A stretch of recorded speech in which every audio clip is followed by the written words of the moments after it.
ಎಲ್ರಿಗೂ ನಮಸ್ಕಾರ. ಮಾನ್ಯ ಡಿ ವಿ ಜಿಯವರ ಮಂಕುತಿಮ್ಮನ ಕಗ್ಗ, ದಿನಕ್ಕೊಂದು ಕಗ್ಗದ ಸರಳ ತಾತ್ಪರ್ಯದೊಂದಿಗೆ ನಾನು ನಿಮ್ಮೊಂದಿಗೆ ಕರುಣಾಕರ ಬಳಕೋರು. ಇಂದಿನ ಕಗ್ಗ 821ನೇ ಕಗ್ಗ. ಅದು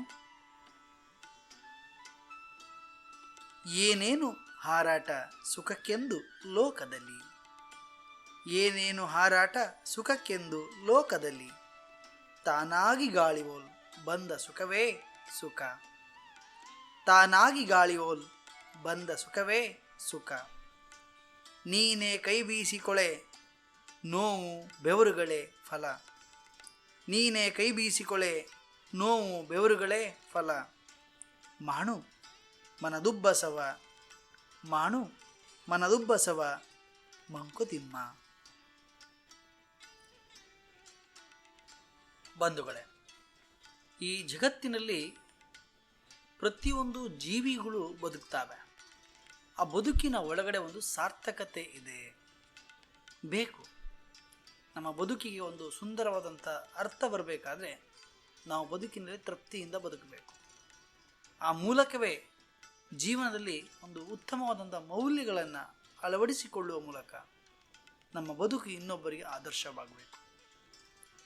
ಈ ಜಗತ್ತಿನಲ್ಲಿ ಎಷ್ಟೋ ಮಂದಿ ಹುಟ್ಟಿ ತಮ್ಮ ಹುಟ್ಟಿನ ಒಂದು ವಿಶೇಷತೆಯನ್ನು ಈ ಜಗತ್ತಿಗೆ ಸಾರಿದ್ದಾರೆ.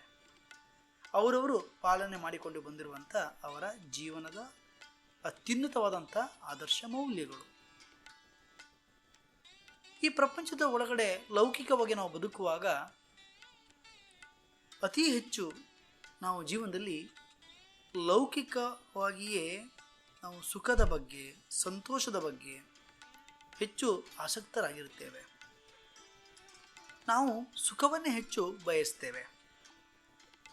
ಪ್ರತಿಯೊಬ್ಬ ಮನುಷ್ಯನ ಕರ್ಮಾದಿಗಳ ಮೂಲಕವೇ ಆ ಸುಖಕ್ಕಾಗಿ ಹಲವು ರೀತಿಯ ಮಾರ್ಗಗಳನ್ನು ಆತ ಅನುಸರಿಸ್ತಾನೆ. ಸರಿಯೋ ತಪ್ಪೋ, ಕೆಟ್ಟದ್ದೋ ಒಳ್ಳೆಯದೋ, ಇವೆಲ್ಲಗಳ ನಡುವೆ ಆ ಸುಖಕ್ಕಾಗಿ ಅವನು ಹೋರಾಟ ಮಾಡ್ತಾ ಇರ್ತಾನೆ. ಆದರೆ ಕವಿ ಹೇಳ್ತಾನೆ, ಈ ಹಾರಾಟಗಳಿಂದ ದೊರೆಯುವ ಸುಖಕ್ಕಿಂತ ನಾವೇನು ಹೋರಾಟ ಮಾಡಿ ಪಡೆಯುವ ಸುಖ ಇದೆ ನೋಡಿ, ಅದಕ್ಕಿಂತ ಮಿಗಿಲಾಗಿ ಒಂದು ಸುಖ ಇದೆ. ತಾನೇ ತಾನಾಗಿ, ತನ್ನಿಂದ ತಾನೇ ಅದು ನಮ್ಮ ಜೀವನದಲ್ಲಿ ಬರುವಂಥದ್ದು, ಸಹಜವಾಗಿ ಬರುವಂಥದ್ದು. ಗಾಳಿ ಬೀಸಿದಂತೆ ಆ ಬರುವ ಸುಖ ಇದೆ ನೋಡಿ, ಅದು ಶ್ರೇಷ್ಠವಾದ ಸುಖ, ಅದು ನಿಜವಾದ ಸುಖ, ಅದು ಅತೀಂದ್ರಿಯವಾದಂಥ ಸುಖ. ಅದು ಯಾಕಂದರೆ ನಮಗೆ ನಾವು ಪಡೆದುಕೊಳ್ಳುವ ಸುಖಗಳ ಹಿಂದೆ ಒಂದು ಶ್ರಮ ಇದೆ, ಕಷ್ಟಪಡ್ತೇವೆ. ಅಂದರೆ ನಿನ್ನ ಕೈಗಳಿಂದ ನೀನು ಕೈ ಬೀಸಿಕೊಂಡರೆ ನಿನ್ನ ಕೈಗಳು ನೋಯುತ್ತವೆ, ನೀನೇ ಕೈ ಬೀಸಿಕೊಳ್ಳೆ ನೋವು ಬೆವರುಗಳೇ ಫಲ ನಿನಗೆ. ಹಾಗಾಗಿ ಅವುಗಳು ನಿಲ್ಲುವಂಥ ಸ್ಥಿತಿ ಅಲ್ಲ, ಅದು ನಿರಂತರವಾಗಿ ನಡೆಯುವಂಥದ್ದು. ಹಾಗಾಗಿ ನೀವು ನಿಮ್ಮ ಅನುಭವಕ್ಕೆ ಬಂದಿರ್ಬೋದು, ಮನೆಯಲ್ಲಿ ತುಂಬ ಶೆಕೆ ಆದಾಗ ನಾವು ಫ್ಯಾನನ್ನು ಅಥವಾ ಎ ಸಿಯನ್ನು ಹಾಕ್ತೇವೆ. ಆಗ ಆಗುವಂಥ ಒಂದು ಅನುಭವ, ಹಾಗೂ ಕರೆಂಟ್ ಇಲ್ಲ, ತಣ್ಣನೆಯ ಒಂದು ತಂಗಾಳಿ ಬೀಸ್ತದೆ, ಆಗ ಆಗುವ ಅನುಭವಕ್ಕೂ ಅಜಗಜಾಂತರ ವ್ಯತ್ಯಾಸ ಇದೆ, ಒಂದು ವಿಶೇಷವಾದಂಥ ಅನುಭವ ಆಗ್ತದೆ. ಹಾಗೆ ನಮ್ಮ ಬದುಕಿನಲ್ಲಿ ಕೂಡ ಸಹಜವಾಗಿ ಬರುವಂಥ ಸುಖ ಏನಿದೆ ನೋಡಿ, ಅದು ಶ್ರೇಷ್ಠವಾಗಿರ್ತದೆ, ತೃಪ್ತಿದಾಯಕವಾಗಿರ್ತದೆ, ಯಾವುದೇ ರೀತಿಯ ಅಡೆತಡೆಗಳು ಇರೋದಿಲ್ಲ.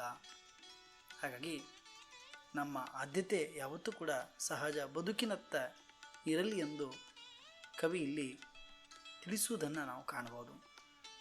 ನಿನ್ನ ಮನಸ್ಸಿನ ಸಂಕಟವೇನಿದೆ ನೋಡು, ಅದನ್ನು ನಿಲ್ಲಿಸುವಂಥ ಪ್ರಯತ್ನ ಮಾಡು, ನಿಲ್ಲಿಸು. ತನ್ನಿಂದ ತಾನೇ ಬರುವ ಆ ಒಂದು ಸುಖ ಏನಿದೆ ಅದನ್ನು ಅನುಭವಿಸು. ಭಗವಂತ ನಮ್ಮ ಜೀವನದಲ್ಲಿ ಇಂಥದ್ದು ಅನ್ನೋದನ್ನು ಬರೆದಿರ್ತಾನೆ, ಅದು ದಕ್ಕಿಯೇ ದಕ್ತದೆ ನಮಗೆ. ಹಾಗಾಗಿ ಅದಕ್ಕೋಸ್ಕರ ನಾವು ಕಾಯಬೇಕು, ತಾಳ್ಮೆ ಬೇಕು. ಹಾಗಾಗಿ ತಾಳ್ಮೆಯನ್ನು ಕಳೆದುಕೊಂಡು ನನಗೆಲ್ಲವೂ ದಕ್ಕಬೇಕೆನ್ನುವಂಥ ಹೋರಾಟಕ್ಕಿಳಿದೀವಿ ಅಂತಾದರೆ ಅದು ಪರಿಪೂರ್ಣ ಆಗೋದಿಲ್ಲ, ಅದು ಅರ್ಥಪೂರ್ಣ ಆಗೋದಿಲ್ಲ, ಅದು ಸಾರ್ಥಕತೆ ಆಗೋದಿಲ್ಲ ಅನ್ನೋದನ್ನು ಡಿ ವಿ ಜಿಯವರು ಈ ಕಗ್ಗದಲ್ಲಿ ವಿಶ್ಲೇಷಣೆಯನ್ನು ಮಾಡುವುದನ್ನು ನಾವು ಕಾಣ್ಬೋದು. ನಾಳೆ ಇನ್ನೊಂದು ಕಗ್ಗದೊಂದಿಗೆ ಸಿಗುತ್ತೇನೆ. ಅಲ್ಲಿ ತನಕ ನಮಸ್ಕಾರ.